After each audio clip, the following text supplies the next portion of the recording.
Zdravím vás. Dnes vám ukážem ďalšiu konzolu zo svojej zbierky. Je to NES Famicom, alebo Family Computer, ako to chcete. Konzola bola predstavená 15. júla 1983 v Japonsku a o 2 roky neskôr bol predstavený klasický NES, Nintendo Entertainment System, a toto bola vlastne jeho prvá verzia, ktorá sa začala vyrábať v Japonsku. Hoci ja nemám priamo druhú verziu, pretože prvá verzia mala štvorcové tieto tlačidla.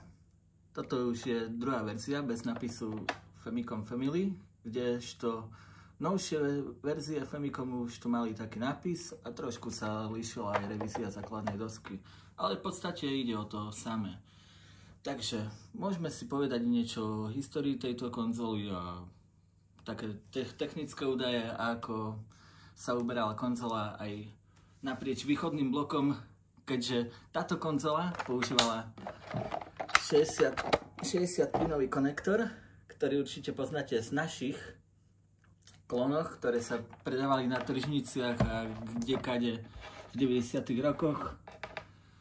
Tržnice, jarmoky, proste pod všelijakým označením Terminator, Polystation a tak ďalej a tak ďalej. Takže tu je jeho pravý originál. Konzola mala 60-bitový konektor, ktorý podporoval takéto kartridže. Čiže takéto kartridže. Toto je kartridž vlastne, ktorý umožňuje hrať hry z SD karty, kde máte nahraté ROM hry. Takže nemusíte si hlamať hlavu s tým, že musíte kupovať nejaké drahé kartridže, keďže tie kartridže dnes už stoja trošku viac. Hlavne to je originálne. Tento kartridž som mal k tejto konzole.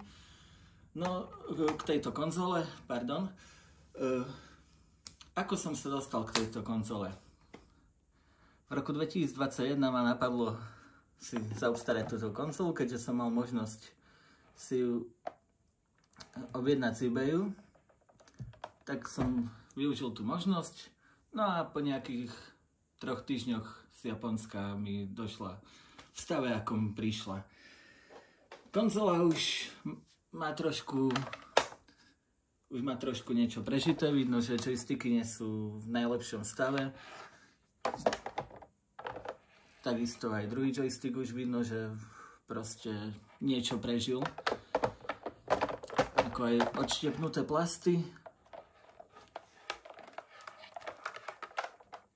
Napisy som už musel len tak dorábať, keďže toto bolo celé zmazané, tie pôvodné napisy, na tomto kuse kovového pliešku, tak som to trošku aspoň nejako dorobil. Takže zadná strana, pripojenie k adapteru, prepínač televízor, prepínač kanálových rozsahov a RF switch, RF modulátor, takto. Keďže Nintendo Famicom nemala ešte štandardný kompozitný výstup na video, tak sa ešte pripojovalo len antene a na antenu sa namoduloval RF signál, naladil sa kanál na televízore príslušný, no a tak sa kedysi ešte pripojovala konzola k televízoru, ale aj 8-bitové počítače a ostatné periférie v 80. rokoch, keďže kompozitné výstupy v televízoroch ešte vtedy vlastne nie, že neexistovali, ale nebolo ešte toľko tých televízorov, že by mali. Ale vo Famicome sa to dalo vyriešiť tým, že konzola sa proste upravila AV modom. Tu je, vidíte, aj vyvedený kabel, toto nie je originál urobené, to je už taká modifikácia na AVčko. Konzolu som kúpil niečo cez 30 €, takže to nebola žiadna veľká investícia, keďže tieto konzoly stoja pomerne dosť. A v perfektnom stave s krabicou určite stoja aj cez 300 €, takže je to určite veľká investícia, keď by si niekto chcel zaobstarať tú konzolu úplne v perfektnom stave. Ja som chcel len okúsiť trošku, ako vyzerá ten originál, takže som nehľadal konzolu v nejakom perfektnom stave. Ale základ je, že funguje. Aj keď hovorím, nie je to nejaký 100% stav. Takže na prednom paneli ešte máme klasické posuvné tlačítko k zapnutiu, reset a taký eject na proste taký kartridž a ho vystrelí. Tak. Tuto máme ešte konektor na periférie, cez ten sa pripojovala svetelná pištoľ, potom Family Basic, čo bola klávesnica s kartridžom. No a klony mali tiež niečo ako ten Family Basic, ale to bola celá klávesnica je s tým NESom ako. Takže to bolo riešené trošku netradičným spôsobom, ale v Číne sa proste vyrobilo všetko v 90. rokoch. Čína bola krajina, alebo je krajina neobmedzených možností, takže tam sa vyrobilo úplne všetko. Hoci kvalita tých konzol z Číny nebola nejaká vysoká. To proste... Mám s tým skúsenosť, keďže som niekedy Famicom vlastnil, no fungoval asi pol roka. Potom problémy s adapterom, to určite poznáte. Kto vlastnil Famicom, vie, o čo sa jedná. Takže ďalej, keďže táto konzola, ktorú som kupoval, nemala AC adapter, takže trošku bol problém, ale kto vie, ako si robiť adapter na túto konzolu, nie je to ťažké si vyrobiť sieťový adapter z dostupných vecí, keďže aj tak by bol problém, keďže to má adapter na 100 V sieťových. Keďže v Japonsku je sieť na 100 V, tak tam by určite trebalo nejaké zasahy prerábať trafo, alebo v najjednoduchších prípadoch použiť menič napätia. Vlastním menič napätia, ale rozhodne toto bola taká najlacnejšia, najlepšia alternatíva. Klasický 9 V adapter. Označenie, tu je označenie polarity, trošku označenie polarity je iné. V dnešných sieťových adapterov je to, máte plus zvnútra, minus zvonka. Vo Famicomu je to inač. Je plus zvonku, minus znú. Takže stačilo prehodiť vodiče, zapajkovať, zaizolovať bužírkou a bolo vlastne po probléme. Takže konzola sa začala chytať do USB. Tento kartridž vám môžem odporučiť, je to veľmi užitočná vec, keď nechcete kupovať kartridže, tak toto vám veľmi dobre poslúži a stojí to okolo tých 20-30 eur, viem, že to stalo na eBay. To som objednával si hneď ku konzole z Poľska. Takže teraz by som vám mohol niečo povedať o technických špecifikáciách tejto konzoly a o tom, koľko sa ich predalo. Takže konzola sa predala v Japonsku okolo 19 miliónov kusov, niečo cez 19 miliónov kusov, možno aj 20 miliónov, nie sú to určite, by som povedal, oficiálne údaje, je to také približné. No, čo sa týka konzol NES, Nintendo Entertainment System, v Amerike a v Európe, ich sa predalo okolo 70 miliónov kusov, tiež to je len približné. No a koľko sa predalo čínskych klonov, to už je vo hviezdach, takže tam to už fakt človek nezistí. Ani čo sa týka dohľadania na internete, ani tak. Medzi najpredávanejšou hrou u tejto konzole je asi zbytočné spomínať. Super Mario Bros. Predalo sa ho cez 40 miliónov kopií. Takže fakt slušné množstvo. No, teraz si povieme niečo o technických špecifikáciách. Procesor to malo Rikoch 2A03, taktovaný na 1,79 MHz. Pri systéme PAL to bolo taktované na 1,66 MHz a označenie bolo 2A07. Keďže určite viete, že klony klony Nintendo Entertainment System mali trošku pomalší zvuk a pomalšie tá hra bežala. Bolo to práve spôsobené tým, že v Číne bol PAL. A keďže aj predávali tieto konzoly vo východnej Európe najmä, tak upravovali ich na systém PAL. S touto konzolou je tiež aj problém, čo sa týka, keď chcete napríklad hrať so svetelnou pištolou a chcete použiť CRT televízor. Nie každý televízor podporuje NTSC formát. Väčšina televízorov u nás podporovala len dve normy ako PAL a SECAM. Keďže chcete použiť NTSC, buď musíte mať nejaký dekoder, alebo mať k tomu televízor. Ale môžem vám určite povedať, že Sony Trinitron televízory to mali vychytané. Tie určite podporovali NTSC, keďže to mám vyskúšané, len bohužiaľ nemám už ten televízor, takže vám svetelnú pištolu nemôžem predviesť, jak funguje. Ale aj tak nemám ju originálnu. Keby som mal originálnu, tak vám ju aj ukážem. Ale je to klasická pištol na 15-pinový konektor, teraz sa zavádza do tohto konektoru. Nič zvláštne. Takže vráťme sa k špecifikáciám. Pamäť bola 2 kg rámky, dokopy ich bolo 4 kg, 2 kg rámky systémovej, 2 kg rámky pre videopamäť. A ešte 256 bitov pre sprite pamäť RAM, pre vykreslovanie ako. Rozlíšenie obrazu bolo 256 na 240 bodov, čo je v dnešnej dobe fakt malilinké, ale v tejto bola pecka. Neskutočná pecka, aké to malo perfektné rozlíšenie.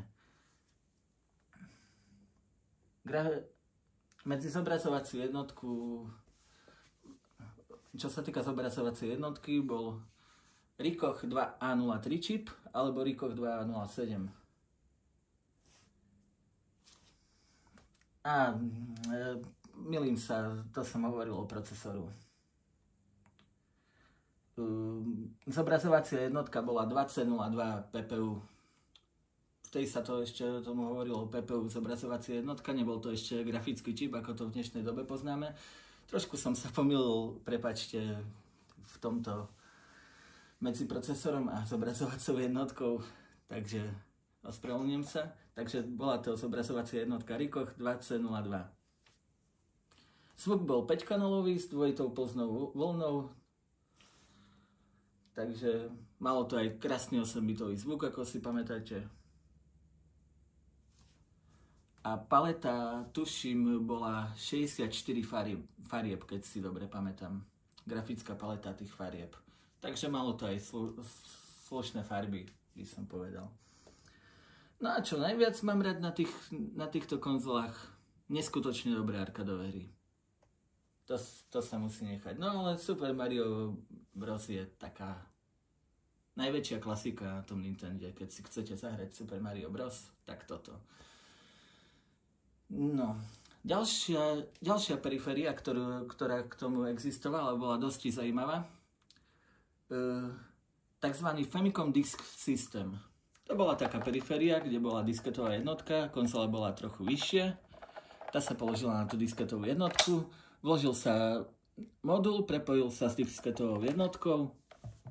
No a hry boli na takých žltých disketkách, boli to aj iné farby, ale boli to také špeciálne disketky, ktoré sa dali pretočiť zo strany A na stranu B.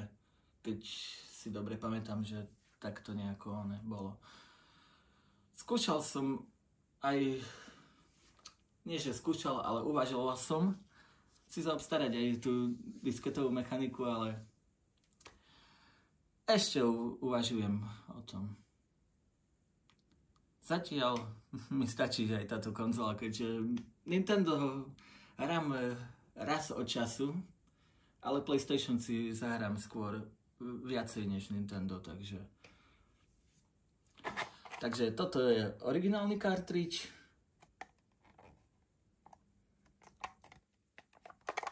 Tak to vyzeral originálny kartridž. Vidíte, že tiež už má niečo prežité, že už má všetko dotrhané. No tak vyzerali aj tie Famiclonové kartridže, keď si odmyslíte ten výrez na SD kartu. Takto. Čo sa týka compatibility multikartridžov z týchto klonov, ten Famicom vie prehrať fakt všetko. Fakt všetko, skúšal som. Ale momentálne aj tak mám len tie dve kartridže. Keby som mal aj multikart, tak by som vám ho predviedol, keďže mal som multikarty, ale to boli len požičané, aby som vyskúšal, či tá konzola je schopná prehrať aj neoriginálne kartridže. Proste tam bola minimálna, by som povedal, ochrana voči kopírovaniu. Viem, že Nesko už zavadzalo nejaké tie určité opatrenia voči kopírovaniu kartridžov z tretích strán, alebo proste nejakej regionového bloku, region bloku, tak, kde ste nemohli prehrať z určitého regiónu hry, ale tiež sa to tam dalo nejak obísť. Takže, čo som ešte nespomenul. A na druhom joysticku vidíte hneď rozdiel, nie je tu žiaden štart a select, ale takýto mikrofón, posúvnik hlasu. Ide o to, že vo Famicomu niektoré hry podporovali hlasový vstup na mikrofóne, takže áno, niektoré hry sa dali ovládať hlasom. Neviem, či som spomenul všetko. Asi si myslím, že všetko. Takže prehodím si telefon k televízoru a môžeme si ukázať, ako krásne funguje. Takže konzola je už pripravená. Mám všetko už nastavené, takže môžeme si ju pustiť. Tak, prv pustím originálny kartridž. Hru určite poznáte, keďže sa hodne kopírovala aj pre Famiclony.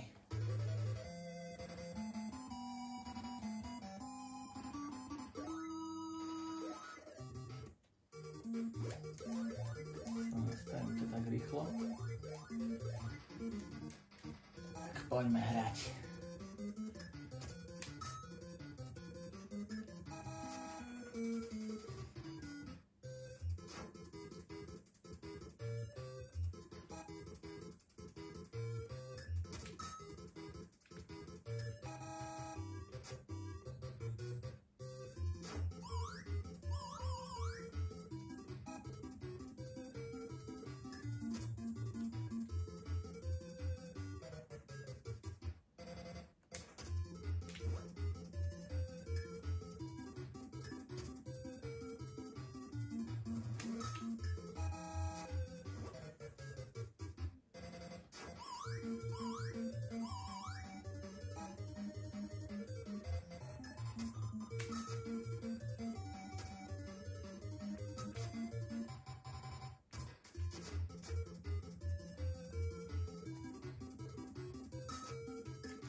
Toľko by bola asi ukážka z tejto hry.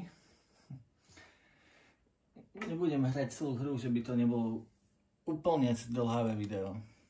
Určite tú hru veľmi... Tí, ktorí hrali niekedy Famiclone, Terminátor a tieto konzoly, čo som spomínal, určite bola veľká pravdepodobnosť, že tú hru vlastnili na tých žltých kazetkách.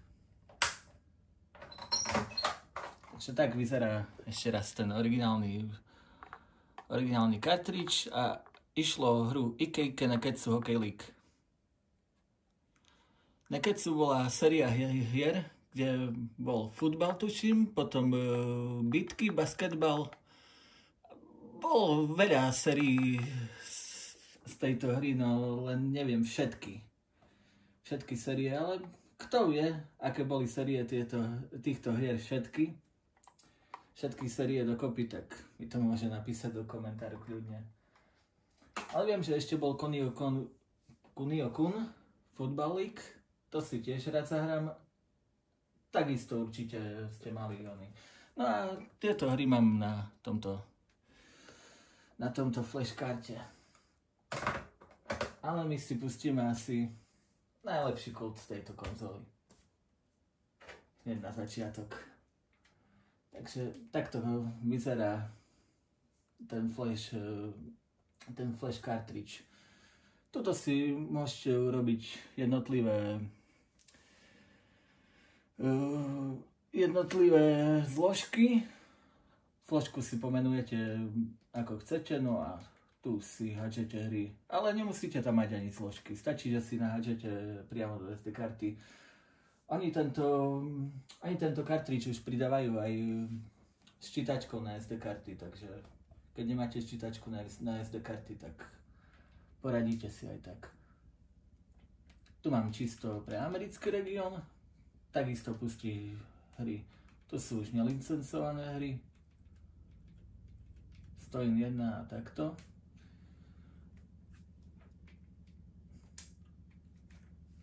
No a tu mám väčšinu hier, ktoré boli vydané pre japonský región. Určite ich nemám všetky, lebo to by bola veľmi veľká položka na sťahovanie, takže mám tie také hry, ktoré buď čo najviac poznám, alebo ktorým som sa najviac tak dostal. Takže si pustíme Super Maria. To je najlepšia, najkultovejšia hra.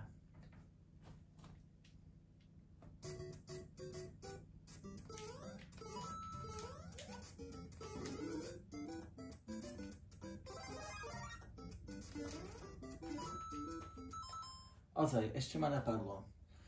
Chcel som vám ešte povedať o tej prerábke AC adaptéru. Najlepšie je použiť AC adapter 9V na 800 mA.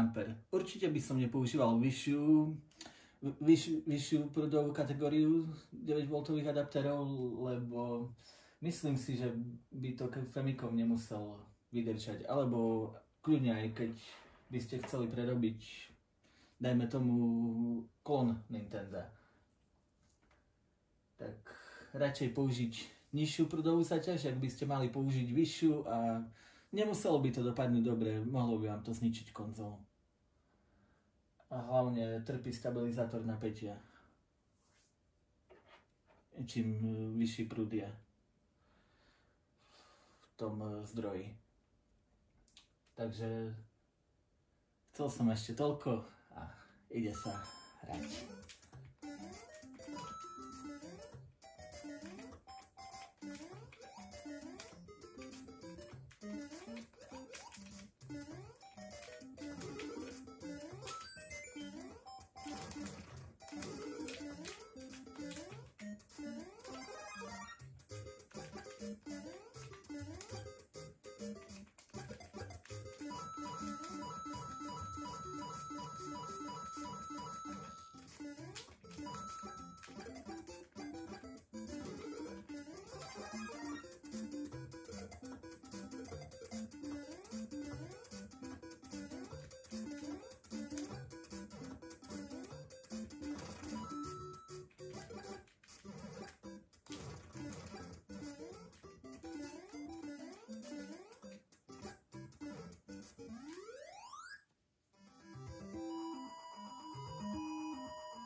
Prišli sme o život.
Niekedy je to náročné.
máme posledný život.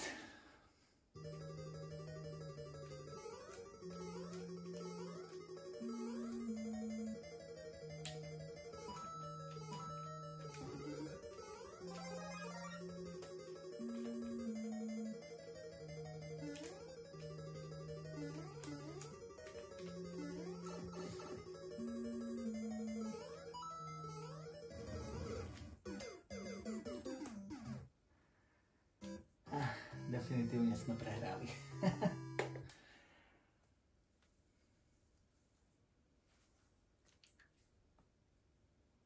Takže toľko by asi bolo z toho Maria. Ukážeme si ešte nejaké arkadové hry. Napríklad, čo bolo ešte pred Super Mario? Mario Bros. Toto je moja tiež taká obľúbená arcade hra na ten systém. Takže môžeme si ukázať kľudne aj to. Takisto F1 Race je tiež dobrá hra.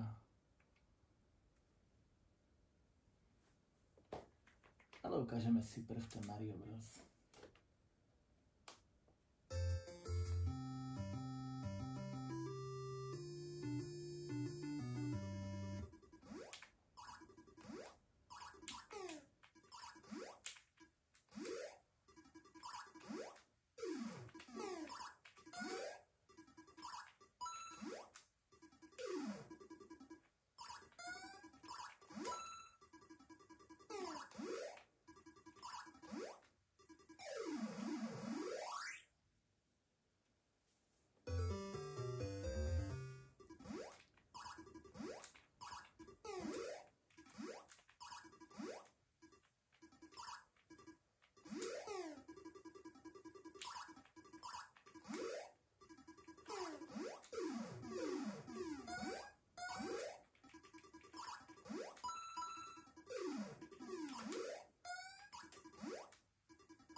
môžeme ísť na ďalšiu hru. Vedel by som to prejsť aj lepšie, len proste je to zdĺhavé a nechcem zbytočne aj naťahovať to video, samozrejme. Keďže sa jedná aj tak len o ukážku hier. Si dám napríklad F1 Race ešte.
Teraz vám ukážem asi, by som povedal, najlepší soundtrack, ktorý podľa mňa vyšiel na Nintendo. Aspoň za mňa je taký perfektný.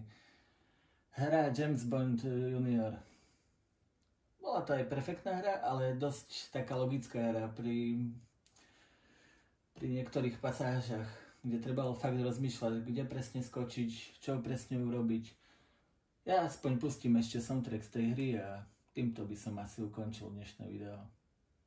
Takže dúfam, že sa vám video páčilo a uvidíme sa na budúce zase pri ďalšom zaujímavom videu.